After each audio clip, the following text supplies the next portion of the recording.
It is my great pleasure to warmly welcome all of you and to say Shalom. And cries of joy at the first Shalom. 50,000 Yemenites coming home. My heart is dancing in Jerusalem. Shalom.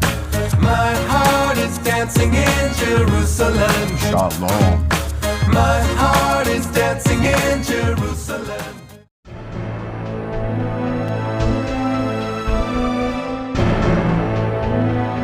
We are standing here on the eastern slopes of the City of David National Park, where recent excavations conducted by the Israel Antiquities Authority have revealed an additional portion of the First Temple period fortification of the capital of Judah, Jerusalem. The Babylonians arrived here in 586 BC and destroyed the city of Jerusalem and the First Temple. Remains of this destruction were uncovered here in recent excavations of a building just inside the wall. We can really learn a lot about daily lives in ancient Jerusalem right before Babylonians arrived and destroyed the city on the 9th of Av.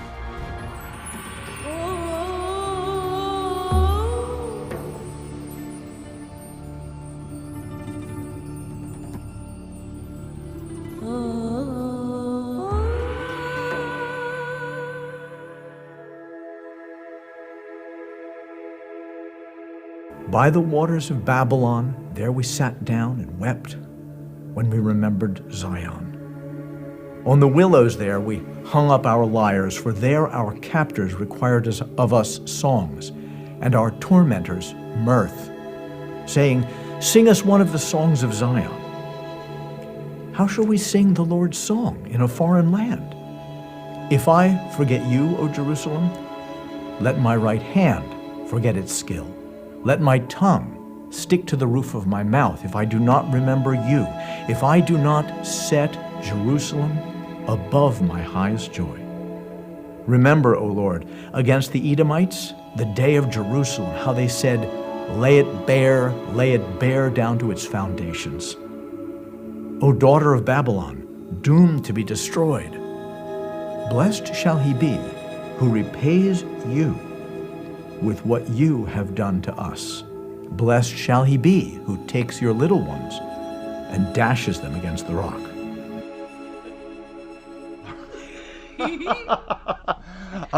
Okay. Trying to do an intro, but we keep on laughing. It's my fault completely. But I would say, man, this summer is heating up, and not just because we live in Texas, but that talk that Stephen Light gave at the convention, it's only about 31 minutes long, but there's a lot of controversy, especially since he decided to say something like, babies are enemies of God. That's a whole nother discussion, but I want to talk about something that we're in right now. It's a Jewish, I don't want to call it a festival, because if you look at the Jewish calendar, every single festival is something to rejoice about, I can't speak now, except for one, Tisha B'Av. And that's the season that we're in. We're technically in the 3 weeks just before Tisha B'Av. Now, before I explain what Tisha B'Av, the 3 weeks, the 10th of Tammuz, and all that good stuff, Laura, let me ask you, when you were one of Jehovah's Witnesses, why did you believe that Jerusalem was destroyed by the Babylonians in 607 BCE?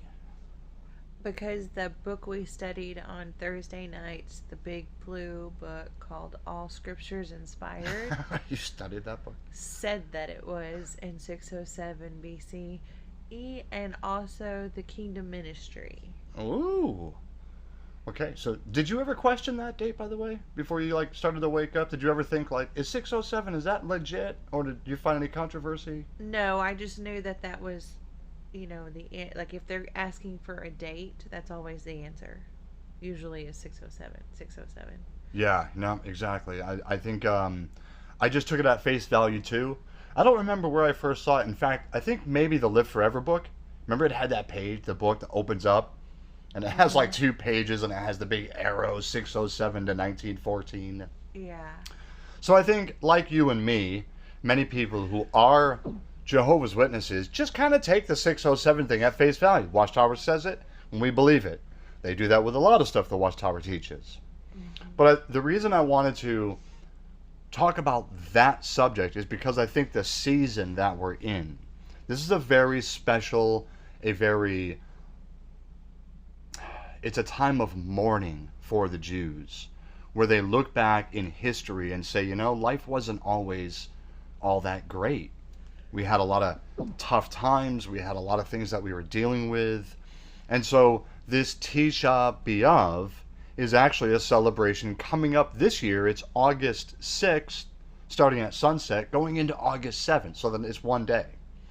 And what it commemorates, what they remember, is the two major dates of the destruction of Jerusalem.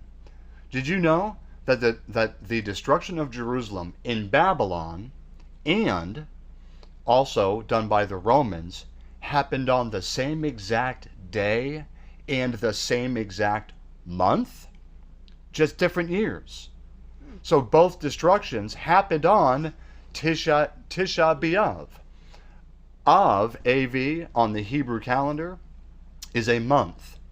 And when you look at the 9th of that month, that's why the holiday is called Tisha B'Av, because it happens on this year, like I said, August 6th, going into August 7th. So I just think it's funny how Stephen Lett would begin this whole convention. Like, he starts his talk by saying, I want to give everybody a big shalom. I kind of felt like saying, don't you shalom me, buddy. Like, the fact that I know that the governing body, do you think they really have a grasp on Jewish history or culture? No. Yeah, and I think sometimes, I don't want to call him out and say he's being disingenuous and trying to show that he knows Jewish culture. But I think the fact that he would even just say shalom, the word means peace, and then what does he do? He applies it to the convention and to themselves. Well, if he had any interest in Jewish history, he would never support 607 BCE, because he would know that right now, July 19th, we are in the 3 weeks. So this is where the month Tammuz comes in. So I believe in the Babylonians, it was the 17th of Tammuz that they came to the gates, broke down the gates, and then it wasn't for weeks after that, on Tisha B'Av, that they destroyed the actual temple. Now fast forward to AD 70, and I think it's the 10th of Tammuz. And this is where we're at right now. So the 10th of Tammuz, we are now currently in the 3 weeks leading up to the destruction of the temple, known as Tisha B'Av. And so I just think there's so many ways that we could go to it to disprove 607. We could look at the scriptures, we could look at archaeologists, and all of them would support 586, not 607. But I think when we look at the Jews, their history, their culture, what is so meaningful to them? I mean, if you read in 2 Kings, I believe it's 25, you can hear their cries. Why? Why is this happening to us? How? You know, the Hebrew word for how is echa. Echa. How? As in, how could these things be? That may sound familiar. It was uttered by a man named Nicodemus. But they were in just utter shock at the level of destruction. Women, children, everybody's being killed. Your homes, your jobs, your lifestyle, everything you know and love is destroyed. And even more than that, the temple of God was destroyed. I don't think that is something they would soon forget. And so for Stephen Lett to come on and start shaloming people as if he somehow is in the know of Jewish culture, if he really was in the know in Jewish culture, he would know how horrible it was for them watching their children die. There's many controversies over the Psalm 137 verse 9. People say, look, it says right there that God says to dash babies against the rocks. No. There's a little thing that we call in reading the Bible, it's called liturgy. There's understanding the Psalms and poetry. And in this particular verse, the verse is about mourning. So Psalm 137 is about mourning and restoration. So they're saying, if you look at the very beginning of the Psalm, I believe it starts with, there we were on the On the banks of the Babylon River, in the willows we hung our harps or lyres, as we remembered Zion. They taunted us, saying, "Oh, sing us one of those songs from Zion," from, no doubt, Amos chapter 8, verse 6, where we see the songs of Zion at the temple. And so they're mocking them. And then we see a switch in language.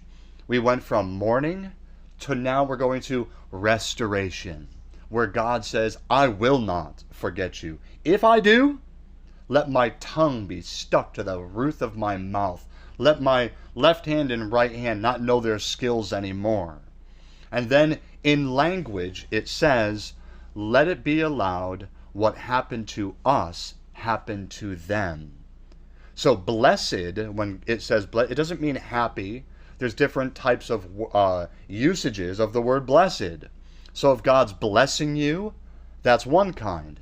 If a 20-year-old man or a 19-year-old man came to the house right now and asked to date your daughter, he would ask for your blessing.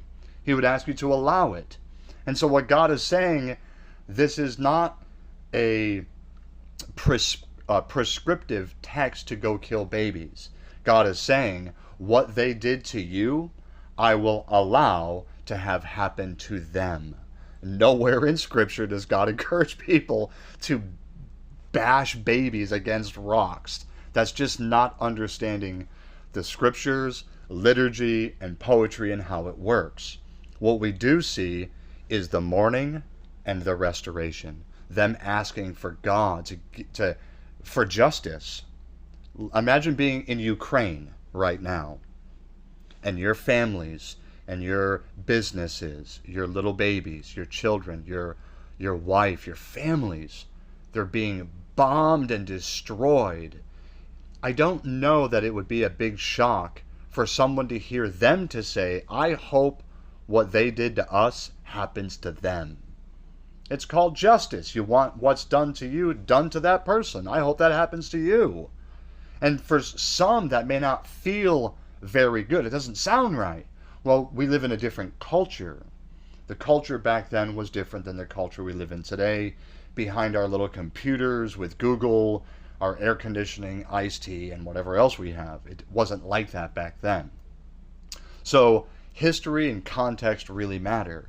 And when we look at Tisha B'Av, it is a time of mourning and restoration. In fact, on the day, August 6th, starting at sunset, before the day ends, Jews will go into a room and they will sit on the ground or low to the ground and they will read from the book of Lamentations. They will read the very last part of the book where it says, "Turn back to us. Please turn back to us." They're looking to God to come back to them.